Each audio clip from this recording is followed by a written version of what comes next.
Hello my dear students, my name is Ranjan. Again welcome you all to this NS forum of Vision Point. I hope you all are doing well. So आज हम आपके लिए एक बहुत ही interesting chapter लेकर आए हैं, but इसके नाम का इंट्रोडक्शन मैं अपने अंदाज में देना चाहूँगा। तो एक शायरी अर्ज किया है कि इस चैप्टर में आपको नहीं होगा कोई भी डाउट, इस बात की लगा सकता हूँ मैं बैट। इस चैप्टर में आपको कोई नहीं आएगा डाउट, इस बात की मैं लगा सकता हूँ bat. And today we are going to study about set. तो आज अपन लोग सेट के बारे में पढ़ने वाले हैं और ये बहुत ही इंटरेस्टिंग चैप्टर है। हाँ, ये आपके टीएमए में तो आता है और आपको जैसा पता है कि टीएमए में जो हमारा वेटेज है वो 20% कोर्स का होता है, but it is very important. आप जान लीजिए, अगर आप इसको नहीं पढ़ोगे तो आगे आपके कई चैप्टर जो आपके पीई के हैं वो बिल्कुल समझ में आने वाले नहीं है। तो अपन लोग को ये चैप्टर बहुत अच्छे से पढ़ने हैं, ठीक है। तो चलिए स्टार्ट करते हैं।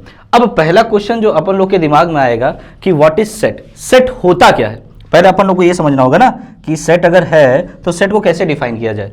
तो देखिए ये डेफिनेशन क्या है, a set is a collection of well defined objects. ठीक है, यहाँ पे एक वर्ड जो है वो बहुत इंपॉर्टेंट है। ठीक है, कलेक्शन तो आप समझते हो, किसी चीज का संग्रह, झुंड, है ना। तो कोई चीज अगर एक साथ रखी हुई है तो उसको अपन लोग क्या बोलते हैं, कलेक्शन।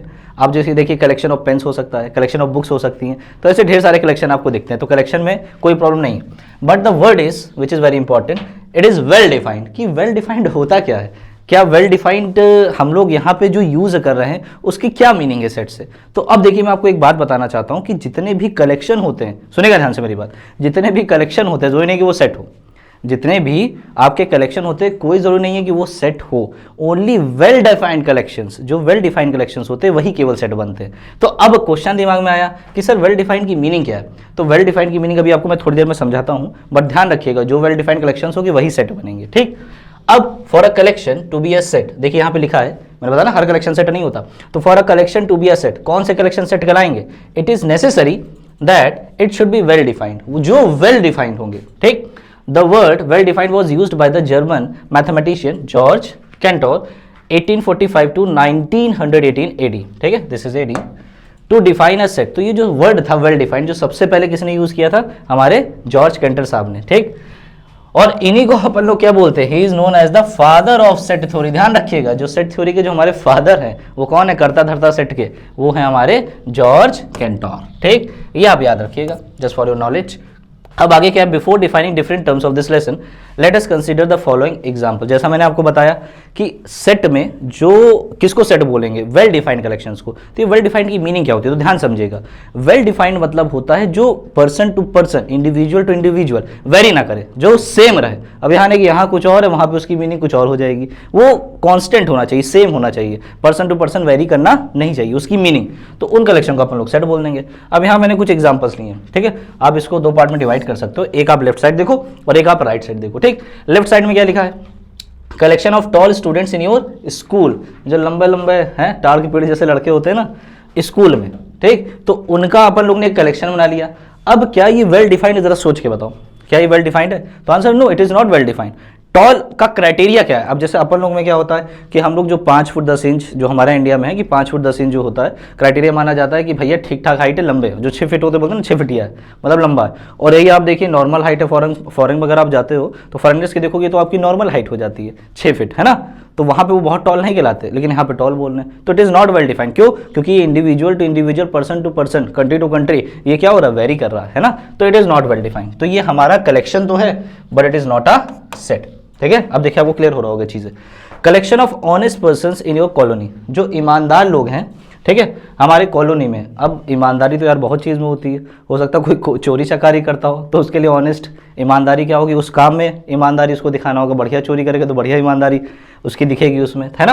तो यहाँ पे तो ऑनेस्ट की चीज़ के लिए, ऑनेस्ट की चीज़ के लिए ईमानदार है, तो इसमें doubtful, it is not well defined, है ना। हो सकता है चोर के लिए जो बढ़िया चोरी करे वो कहेगा भैया ईमानदारी से अपना काम कर रहा है ना। तो it is not well defined, तो ये भी आपका सेट नहीं बन पाएगा।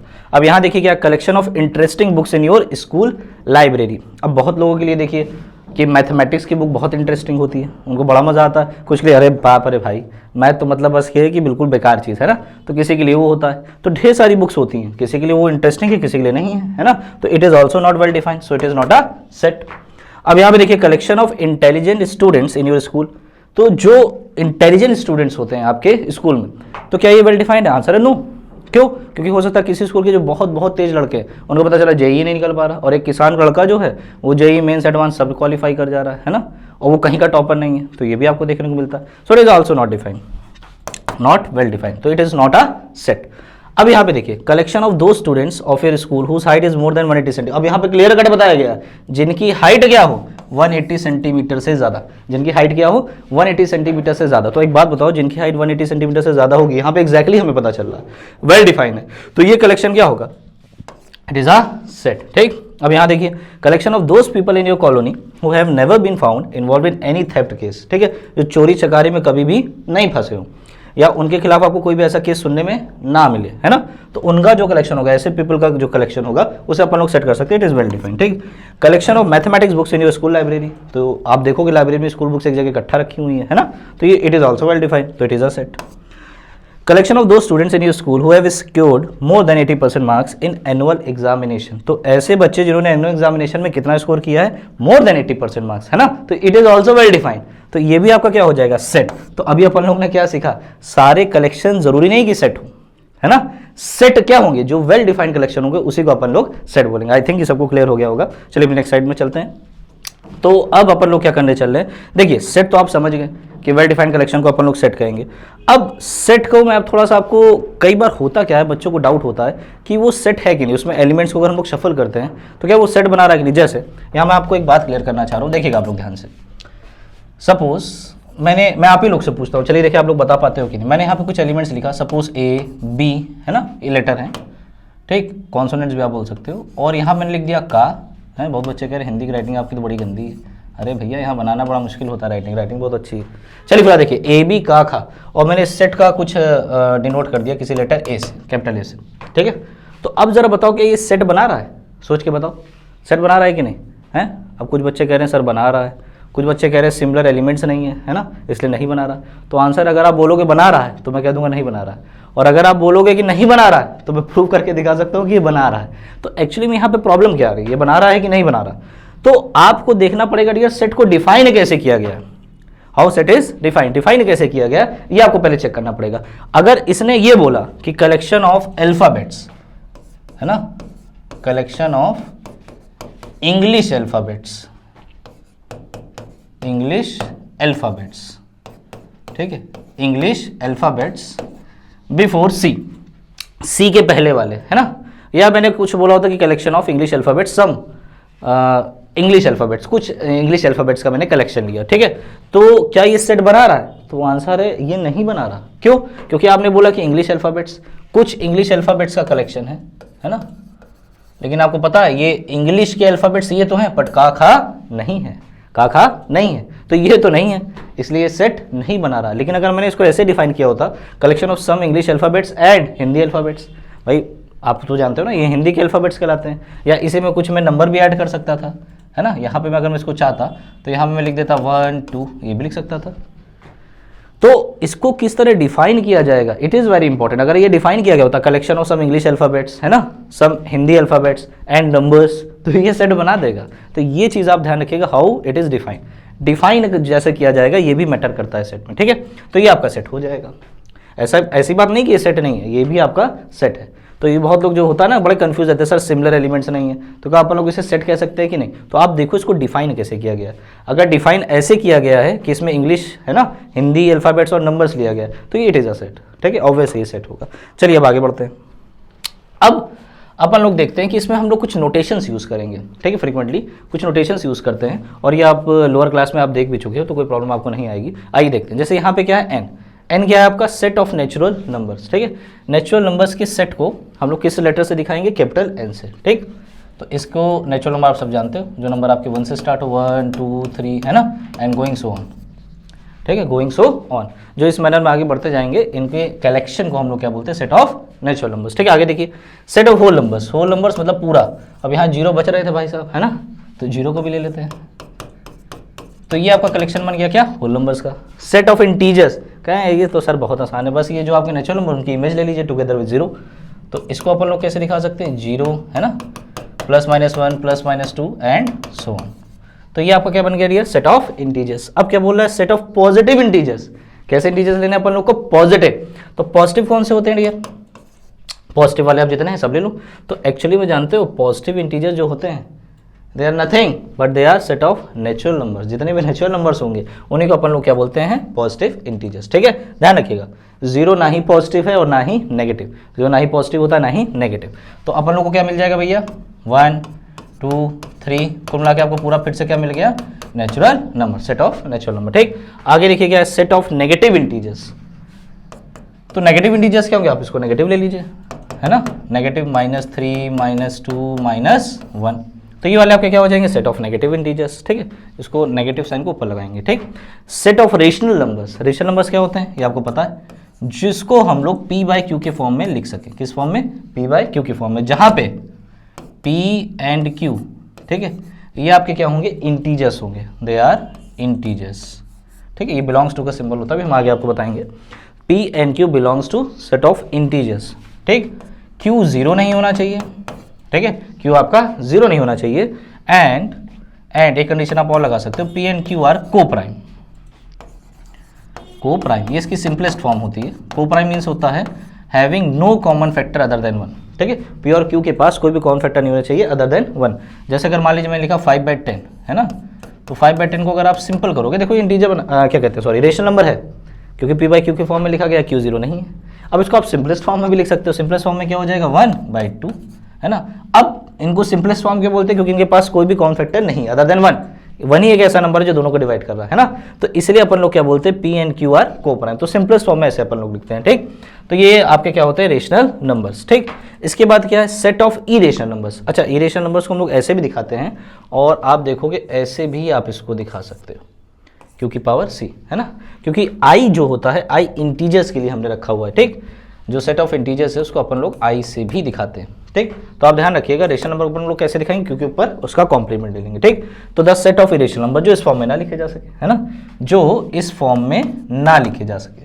तो बस आपको डेफिनेशन क्या दिखनी है, जो नंबर्स इस फॉर्म में नहीं लिखे जा सकते, मतलब जो रेशनल नंबर नहीं होंगे। ठीक, रेशनल फॉर्म ना बनाए, तो रेशनल फॉर्म अगर नहीं बनाते ऐसे नंबर्स को हम लोग क्या बोलेंगे, इरेशनल नंबर्स। ठीक, आगे देखिए क्या, the set of real numbers. Real numbers क्या होता है भाई, बहुत सिंपल है, आप क्या करो, एक बैग ले लो, उसमें रेशनल नंबर डाल लो, साथ साथ में इरेशनल नंबर डाल दो, तो जो बैग के अंदर आपके पास कलेक्शन बना, वो किसका कलेक्शन बनेगा, सेट ऑफ रियल नंबर्स। ठीक है, तो the collection of rational number and irrational number, ठीक है, आर कॉल्ड, या आप कह सकते हो are making the set of real numbers. ठीक, तो रेशनल नंबर ले लो और इसको आप मिला दो इरेशनल नंबर के साथ, इस सिंबल को यूनियन बोलते हैं। और मैं आगे आपको जब इसमें पढ़ाऊंगा ऑपरेशन सेट में, तो उसके बारे में बताऊंगा।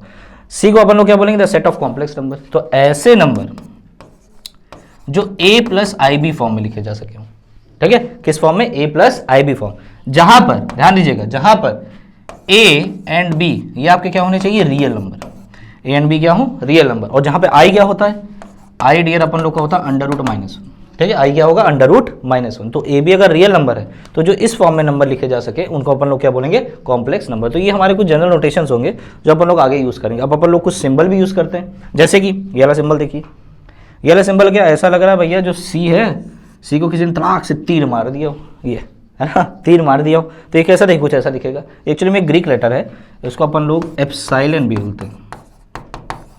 क्या बोलते हैं डियर, एप्सिलॉन। ठीक, तो ये जो आपका एप्सिलॉन होता है, इसको हम लोग मैथमेटिक्स में जब यूज़ करेंगे तो क्या बोलेंगे, बिलोंग्स टू, मतलब ये उससे रिलेटेड है, उस पर लाई कर रहा है, उसके अंदर है।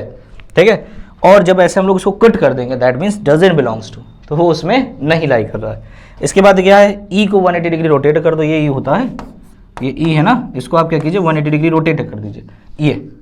तो जब आप कर दोगे तो क्या बन जाएगा ये, तो इसी को अपन लोग क्या बोलेंगे, देयर एग्जिस्ट। ठीक है, या इसकी एक और मीनिंग होती है, एटलीस्ट 1, कम से कम एक, एटलीस्ट 1, कम से कम एक। ठीक, उसके बाद एक सिंबल अपन लोग और लगाते हैं, यूज करते हैं, कोलन।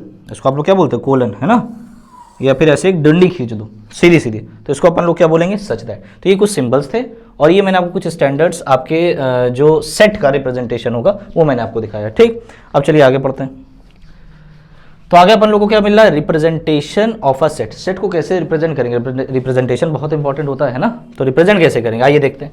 तो there are 2 methods to represent a set. पहला क्या है, रोस्टर मेथड, जिसको अपन लोग टेबुलर फॉर्म बोलते हैं। ठीक, तो टेबुलर फॉर्म में क्या होता है, बिल्कुल देखो, जैसा नाम वैसा काम। मैथमेटिक्स बड़ा मजेदार चीज है भाई, जैसा नाम वैसा काम। तो इसमें अपन लोग करते क्या, लिस्ट करते हैं एलिमेंट्स की, क्या करते हैं, लिस्टिंग करते हैं। एलिमेंट्स को अपन लोग क्या रखेंगे, उसको स्मॉल लेटर से लिखेंगे, इन जनरल उसको स्मॉल लेटर्स लिखते हैं, अगर नेम नहीं है तो उसको हम लोग हमेशा क्या लिखेंगे, स्मॉल लेटर्स लिखेंगे, ठीक है। They are differentiating by commas, उनको डिफरेंशिएट कैसे करते हैं, बाय यूजिंग कॉमास, ठीक।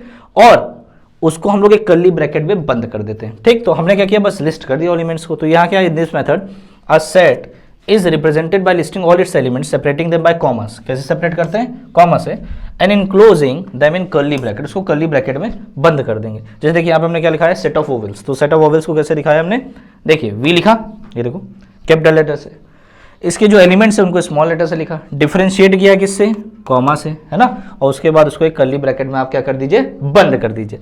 आगे देखिए क्या, if A B the set of natural numbers less than 7 then A is equals to, अब देखो यहाँ पे क्या हमने बोला, लेस देन 7, ऐसे नेचुरल नंबर्स लो जो 7 से कम हो, ऐसे नेचुरल नंबर जो 7 से कम हो। तो एक बार बताओ 7 से कम नेचुरल नंबर क्या होंगे, 1 2 3 4 5 6 7 भी होगा क्या, नहीं होगा, क्योंकि 7 से छोटा 7 थोड़ी नहीं होता।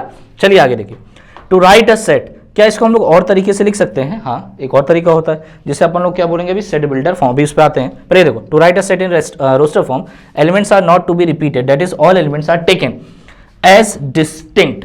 अब एक चीज आप ध्यान रखिएगा, यहां पे मैं एक वर्ड और लगाना चाहूंगा, elements are not to be repeated, है ना, not to be repeated in general, यहां हम लोग एक चीज और लगा देते हैं, इन जनरल, ठीक है, इन जनरल, ठीक। तो to write a set in roster form elements in general, ठीक है, यहाँ पे हम लोग एक वर्ड यहाँ पे लगा दे रहे हैं, इन जनरल। अब क्यों लगाया, सवाल उठता है भैया आपने लगाया क्यों, ठीक। तो देखो इन जनरल मतलब होता है कि in most of the cases, हो सकता है कहीं कहीं हमको रिपीट करने की जरूरत पड़े। तो एक्चुअली में अपन लोग क्या पढ़ते हैं, जैसे यहाँ पे देखिए मैंने लिखा था मैथमेटिक्स, एक वर्ड आपको दिया मैथमेटिक्स, इसको आपको रोस्टर फॉर्म में लिखना था। तो आपने क्या किया, जब मैथमेटिक्स लिखा, जैसे मैं यहाँ लिख देता हूँ मैथमेटिक्स, ये देखिए लिखा हुआ ये मैथमेटिक्स। तो अगर आप यहाँ पे ध्यान से देखोगे, है ना, अगर आप यहाँ पे ध्यान से देखोगे तो एम, तो हमने पहले एम को लिखा, फिर ए आया तो ए को लिखा, फिर देखो टी है टी लिखा, एच है एच लिखा, अब देखो ई आया ई लिखा, अब उसके बाद एम आया, एम लिख चुके हैं, देखो यहाँ पे ऑलरेडी एम आ चुका है तो इसलिए हमने इसको नहीं लिखा, है ना। फिर आगे देखो, फिर क्या है, ए ऑलरेडी लिख चुके हो, ए को नहीं लिखा, ठीक। फिर टी लिख चुके हो, टी भी नहीं लिखा। फिर आई नहीं आया था इसलिए इसको लिखा। फिर सी नहीं आया था लिखा। फिर एस नहीं आया था इसको लिखा। तो अपन लोगों ने इसको मैथिक्स करके लिख दिया। तो इसमें क्या बोला गया है कि हम लोग एलिमेंट्स को इन जनरल रिपीट नहीं करते। अगर आपको कुछ एलिमेंट्स रिपीटेड मिल रहे हैं तो उसको हम लोग रिपीट नहीं करते और उसको क्या रखते हैं, डिस्टिंक्ट। क्या रखते हैं, डिस्टिंक्ट। लेकिन इसका मतलब ये नहीं कि हर जगह ऐसा रूल लगेगा, इसे ध्यान रखें, इसलिए मैंने इन जनरल वर्ड लगाया। कई बार क्या होगा कि वो जो रिपीटिशन हो रहा होगा वो उसकी पोजीशन को डिफाइन कर रहा होगा, है ना। तो अब आपको ध्यान क्या रखना है कि हम कब रिपीट करें और कब ना करें। तो अगर उसको हटाने से हमारा सेट डिफाइन है, अगर हमारा सेट वेल डिफाइन हो रहा, कोई प्रॉब्लम नहीं आ रही, तो ठीक है आप उसको हटा दीजिए। अब यहाँ हटाने में कोई प्रॉब्लम नहीं है, अब उसकी प्लेस को हमने उस जो एलिमेंट रिपीट कर रहे थे उसको हटा दिए, तो यहाँ पे कोई प्रॉब्लम नहीं है, तो आप हटा दीजिए। बट अगर उसको हटाने पे हमारा सेट ना डिफाइन हो पा रहा हो तो आप उसको मत हटाइएगा, ठीक। और वैसे भी अगर आप मॉडर्न कॉन्सेप्ट में जाओगे तो एक मल्टीप्लिसिटी आपने पढ़ा होगा, सेट में मल्टीप्लिसिटी की बात होती है और उस थ्योरी को हम बोलते हैं multi set theory. Multi set theory, ये सेट थ्योरी का एक मॉडर्न कॉन्सेप्ट है, ठीक है। मल्टी सेट थ्योरी या इसी को डियर बैग भी बोलते हैं, ठीक है, या एम सेट थ्योरी। आप गूगल करोगे तो आपको मिलेगा, ठीक है। M set theory, bag theory, multi set theory. तो इसमें ये डियर बोला गया है कि आप एलिमेंट्स को कितने भी बार चाहो रिपीट कर सकते हो। जैसे ए बी, ठीक है, ए बी जो है it is same as A B, ठीक है। A B is same as A B, A B is same as A B, मतलब बात समझ रहे हो। तो ए बी को आप देखो, आप ए को any number of time repeat कर सकते हो, ठीक है। ये जितने भी सेट और बन रहे होंगे जो कि इनफाइनाइट सेट बनेंगे, ये इस सेट के मल्टी सेट कहलाते हैं। क्या कहलाते हैं, मल्टी सेट। तो यहाँ पे चेंज क्या हुआ, चेंज ये हुआ कि यहाँ पे ए का रिपीटिशन नहीं था लेकिन यहाँ पे ए का रिपीटिशन है। कितने बार, तो आंसर है 2 बार, ठीक है। तो यहाँ पे ए की मल्टीप्लिसिटी क्या हो जाएगी, 2, ठीक है। ये मल्टी सेट होगा ए बी का जिसमें ए की रिपीटिशन कितनी बार आया, 2। उसी तरीके से ए बी बी, अरे बी बी नहीं बोल रहा मैं, ठीक है। आप लोग तो कहाँ चले जाते हो। देखो ए बी बी, इसकी मीनिंग ये है कि बी की मल्टीप्लिसिटी कितनी है, 2। बी मतलब 2 बार रिपीट हुआ, ठीक। तो इसको अपन लोग बोलेंगे इसका मल्टी सेट है और बी की मल्टीप्लिसिटी कितनी है, 2, ठीक। यहाँ पे देखो ए 4 टाइम्स भी लिखा है, तो b की मल्टीप्लिसिटी कितनी हो जाएगी 4, a की मल्टीप्लिसिटी 1 हो जाएगी। तो ये सब इसके मल्टी सेट होते हैं, ठीक। तो ये जो कॉन्सेप्ट है ये आपका मॉडर्न कॉन्सेप्ट लाता है सेट का, बट हम लोग इसके बिना यूज़ किए भी अपने क्वेश्चंस को सारे कर लेते हैं और कई चीज़ें डिफाइन कर लेते हैं, ठीक है। तो इसका बहुत ज़्यादा यूज़ नहीं पड़ेगा, बिल्कुल आप परेशान मत होइएगा, ठीक है। तो ये कुछ थ्योरीज होती हैं जो आपस में कभी कभी क्लैश भी करती है और कन्फ्यूजन क्रिएट करती है, इसलिए हम लोग संभल के हर चीज़ लिखते हैं। और यहाँ पे इन जनरल इसलिए मैंने लगाया है। तो कहे सर हमने तो बुक में पढ़ा किया सर, जितनी बार भी रिपीटिशन हो तो उसको रिपीट मत कीजिए, नहीं तो गलत हो जाएगा। चलिए अभी मैं आपको एग्जाम्पल लेके दिखाता हूँ और वहाँ देखिएगा आपको रिपीटिशन करना पड़ेगा। अगर आप रिपीट नहीं करोगे तो वो डिफाइन नहीं होगा, ठीक। तो हमेशा ध्यान रखिएगा हम लोग कब रिपीटिशन करेंगे, रिपीटिशन जब उसको हटाने से कोई फर्क नहीं पड़ रहा तब तो आप रिपीट मत करो, है ना। और कब करेंगे, जब उसको हटाने से वहाँ कुछ फर्क पड़ रहा है तो आपको रिपीट करना पड़ेगा, है ना। If it is not well defined तो आपको उसको रिपीट करना पड़ेगा, ठीक। चलिए अब आगे देखिए, अब मैं एग्जांपल्स आपको समझाऊंगा। तो जो हमारा सेकंड फॉर्म है, this is your second form, set builder form, ठीक है। इसे अपन लोग क्या बोलेंगे, set builder form. In this form elements of the set are not listed but these are represented by some common property. अब यहाँ पे हम लोग एलिमेंट्स को लिस्ट नहीं करते, जैसे वहाँ पे आपने सेट ऑफ वोवेल्स लिखाया है ना, AIOU कर दिया, तो वहाँ पे आपको क्या करना पड़ेगा, उसको लिखना पड़ेगा, उसकी कैरेक्टराइजिंग प्रॉपर्टी। उसकी कैरेक्टराइजिंग प्रॉपर्टी क्या है कि वो वोवेल है, ठीक है, कॉन्सोनेंट्स नहीं है। तो उसकी प्रॉपर्टीज अपन लोग डिफाइन करेंगे। जैसे यहाँ पे देखिए हमने V को डिफाइन किया, सेट ऑफ वोवेल्स, ठीक है, इंग्लिश अल्फाबेट, वही चीज़ मैंने डिफाइन की। कैसे दिखाई है, X, इसको क्या रीड करते हैं X, और ये कोलन क्या था, बिल्कुल सही बोला आपने, सच दैट, पीछे दिखाया था ना, तो X सच दैट। अब वो एलिमेंट्स ले रहे हैं, वो एलिमेंट्स ले रहे हैं, X मतलब यहाँ पे ये है ऐसे एलिमेंट्स, उन एलिमेंट्स को हम लोग क्या बोल रहे हैं X, और उनकी आगे क्या लिख देंगे अपन लोग, प्रॉपर्टी, कैरेक्टराइजिंग प्रॉपर्टी, जिससे उसको हम पहचान पाए, ठीक है, और वो उसकी यूनिक प्रॉपर्टी होगी।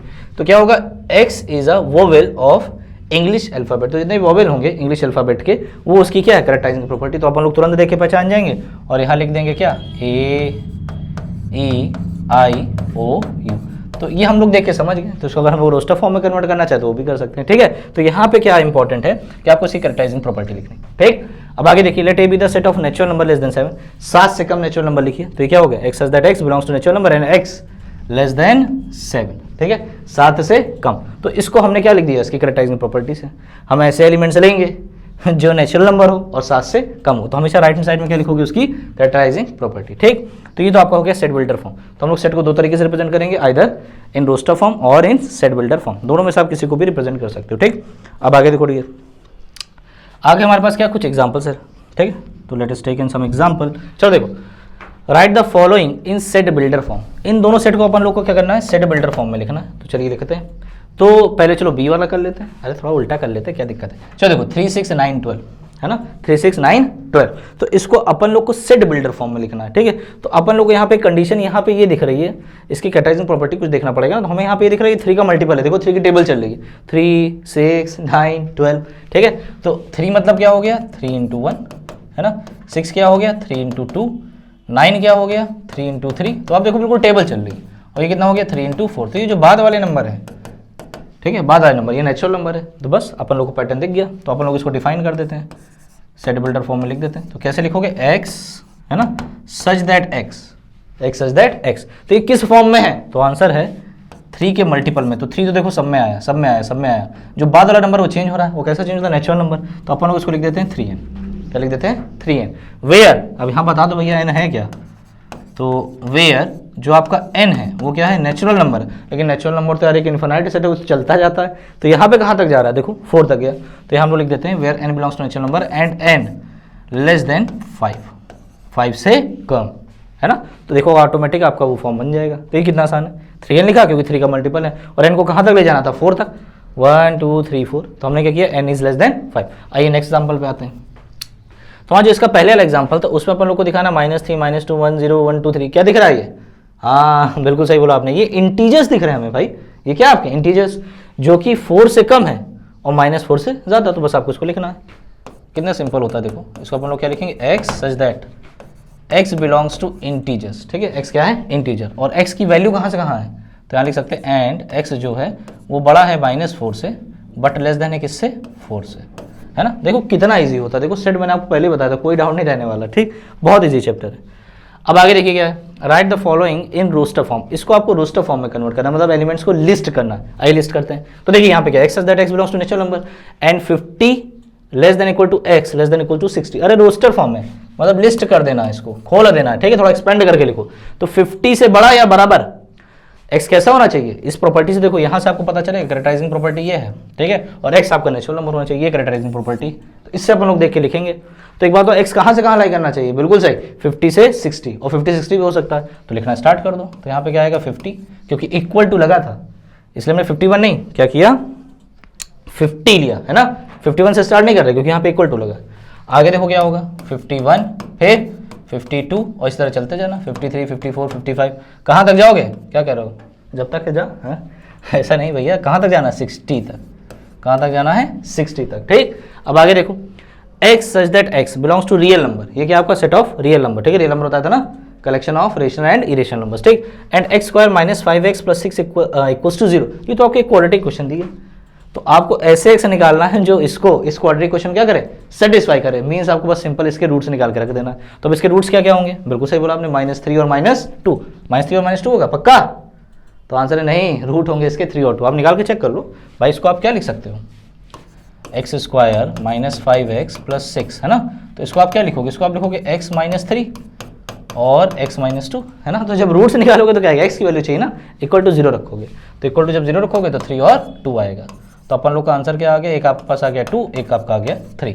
और मजेदार बात है कि मैं आपको और बता दूं, यहाँ पे ऑर्डर डजेंट मैटर, ठीक है, ऑर्डर डजेंट मैटर मतलब अगर आप 3 2 भी लिख दोगे तब भी ये सेम सेट होगा, तो ऑर्डर के लिए परेशान मत होना, आप इधर उधर भी कर सकते हो, ठीक है। सेट थ्योरी में जो सेट अपन लोग पढ़ते हैं उसमें ऑर्डर मैटर नहीं करता। अब आगे देखिए क्या है an, अब यहाँ पे थोड़ा इसको देखिएगा, थोड़ा सा अच्छा क्वेश्चन है ना, और यहाँ से एक बात बहुत हमारी बहुत इंपॉर्टेंट पॉइंट क्लियर होने वाला, तो इसको बड़ा ध्यान से देखिएगा।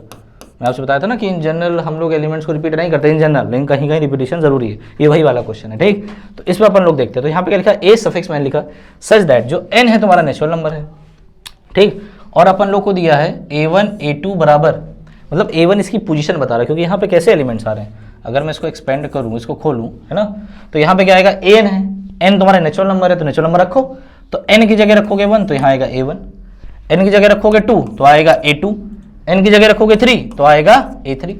अब आगे चलते जाओ क्योंकि इसने क्या बोला नेचुरल नंबर, वो तो इन्फिनाइट जाता है, तो अपन लोग 4 एलिमेंट तक निकाल देते हैं, है ना, 2 दिया है 2 निकाल देंगे, तो इस तरह के एलिमेंट्स में आने वाले हैं। तो अपन लोग को वैल्यू किसकी चाहिए, a1 a2 a3 a4, और मजेदार बात 2 टर्म की तो वैल्यू आपको दी, a1 a2 ऑलरेडी दिया, a1 की वैल्यू 1 a2 की वैल्यू 1, दो तो 2 आपको एलिमेंट तो पहले से दिए हैं, तो यहाँ पे ये आपका 1 दिया, ये 1 दिया है, अब आपको a3 और a4 निकालना है, तो ये कैसे निकालेंगे, तो इसी के लिए अगर आप ध्यान देखोगे तो आपको ये कंडीशन दी गई, ये देखो ये इस कंडीशन की हेल्प से अपन लोग निकालेंगे, ठीक। तो चलो पहले निकालते हैं साइड में, फिर इसका आंसर लिखते हैं।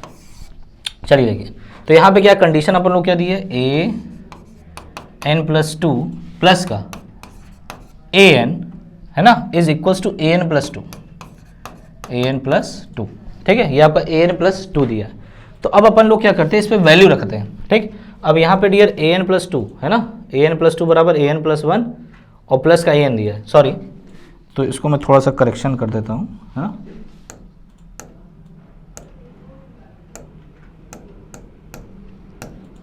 अब आप लोग ध्यान से देखिएगा, इसको मैं करेक्शन करके लिख देता हूँ, a n प्लस 1 प्लस का a n, है ना, इज इक्वल्स टू, ये आपका a n प्लस 2 दिया, ठीक।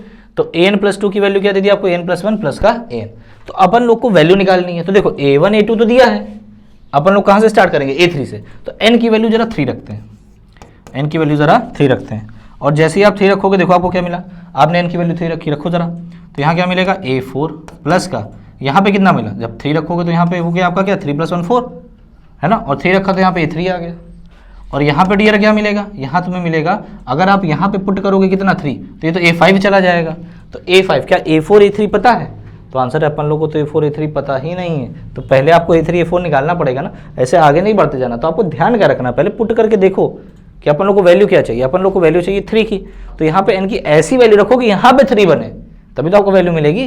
तो n की वैल्यू अपन लोग क्या रखना है, हाँ अब आपने सही बोला, क्या रखेंगे अपन लोग, हम लोग रखेंगे n की वैल्यू 1। ये चीज़ ध्यान रखो, पहले क्या रखना है पहले सोच लिया करो, ऐसे अपने से रखते जाओगे तो गड़बड़ होगा, ठीक। तो n बराबर पहले अपन लोग 1 रखते हैं, तो 1 रखो जरा, यहाँ पर रखिएगा, तो जब आप यहाँ 1 रखोगे तो n 1 + 2 ये कितना हो जाएगा a3, है ना, यहाँ भी 1 रखो, तो यहाँ जब 1 रखोगे तुम्हें क्या मिल गया a2, यहाँ 1 रखा तो क्या मिल गया a1, ठीक। तो n बराबर अपन लोग ने 1 रखा तो a3 मिला, ठीक। फिर यहाँ 1 रखोगे तो a2 प्लस का a1, जल्दी से रखो। अब बताओ a2 a1 की वैल्यू क्या है, तो दोनों की वैल्यू 1 है, देखिए यहाँ पे कंडीशन दी a1 a2 = 1, तो ये 1 ये भी 1, तो कितना आ गया 2 आ गया, टू आ गया कि नहीं आ गया? चलिए आगे बढ़ते हैं। इस तरह n की वैल्यू रख दो कितना, चलो अपने रखा था 1, आपके बार रख देते हैं 2, 2 रखो जल्दी से। तो ये कितना आ जाएगा A4 है ना। तो A4 की वैल्यू क्या आ जाएगी, A3 प्लस A2, भाई यहाँ रखोगे तो A3 और यहाँ पे A2। A3 की वैल्यू क्या है, तो A3 की वैल्यू है 2। A2 की वैल्यू क्या है, तो आप अगर A2 को देखोगे तो A2 अपन लोग ने निकाला है, पहले से गिवन है 1, तो ये कितना हो गया 3, कितना हो गया 3। इस तरह आप चाहो तो A5 A6 सबकी वैल्यू आप निकाल सकते हो, ठीक है, बड़े आसानी से निकाल लोगे। हमने 2 एलिमेंट तो कम से कम 2 एलिमेंट तो आप निकाल ही दीजिएगा। तो A1 अपन लोग को क्या मिल गया, 1 दिया था पहले से, A2 क्या था 1 है ना, A3 अपन लोग को क्या मिला 1 + 1, इनके एडिशन से मिल रहा है, देखो इन दोनों को सेट करते जो आगे वाला मिलता जाएगा, 1 + 1 2, 2 + 1 देखो नेक्स्ट वाला 3, तो नेक्स्ट वाला क्या होगा 3 + 2 5, तो एक पैटर्न बन रहा है, आप जितने भी चाहे एलिमेंट लिख सकते हो, ठीक है। तो ये हमने लिख दिया 1 1 2 3 5। अब मजेदार चीज़ देखो जो मैं आपको बताना चाहता था, यहाँ पे 1 रिपीट हुआ कितनी बार, 2 बार, तो क्या इस 1 को मैं हटा के एक बार लिख सकता हूँ, आइए लिखिए, देखिए क्या हो जाएगा, देखो क्या प्रॉब्लम आ जाएगी अगर मैंने ऐसा लिखा। अब बताओ इस सेट का सेकंड एलिमेंट क्या है 1, फर्स्ट एलिमेंट क्या है 1, लेकिन इस सेट का सेकंड एलिमेंट क्या हो जाएगा 2, और जो कि ये गलत है। तो मैंने आपको बताया था कुछ जगहों पे, ठीक है, इसलिए मैंने वहाँ पे इन जनरल लिखा है, तो कुछ जगहों पे आपको ये ध्यान रखना पड़ेगा, एलिमेंट्स हमको रिपीट करना पड़ता है, हमारी नीड, अगर नहीं रिपीट करोगे तो देखो A1 A2 1 दिया है, और जैसे अगर आपने हटाया तो आपका सेट गड़बड़ हो गया, तो यहाँ पे आपको रिपीट करना पड़ेगा, इसलिए मैंने वहाँ वर्ड लगाया इन जनरल। तो अगर हटाने में कोई प्रॉब्लम नहीं आ रही तब आप हटा दो, जैसे मैं बोला था नेम मैथमेटिक्स लिखो, अपना नाम मैंने 9 लिखा, उसका अगर मुझे सेट बनाना है तो वहाँ मैं रिपीट नहीं करूँगा, है ना, वहाँ A 2 बार आएगा, N 2 बार आएगा, तो मैं एक ही बार लिखूंगा। बट यहाँ पे आपको ध्यान रखना है, यहाँ अगर आपने हटाया तो आपने बड़ा गड़बड़ कर दिया मामला, ठीक, तो ये चीज़ आप थोड़ा ध्यान रखिएगा, ठीक। अब इसके बाद आप इस पर और क्वेश्चन भी लगाइए, ठीक है, और अगर आपको कोई भी डाउट होगा तो आपको जैसा पता है आप हमें कांटेक्ट कर सकते हैं हमारे इस नंबर पे, दैट इज 7380515253, और आप हमें मेल भी ड्रॉप कर सकते हैं, हमारी वेबसाइट है www.visionpointnos.co.in। तो अपने नेक्स्ट लेक्चर मिलते हैं, तब तक के लिए बाय बाय।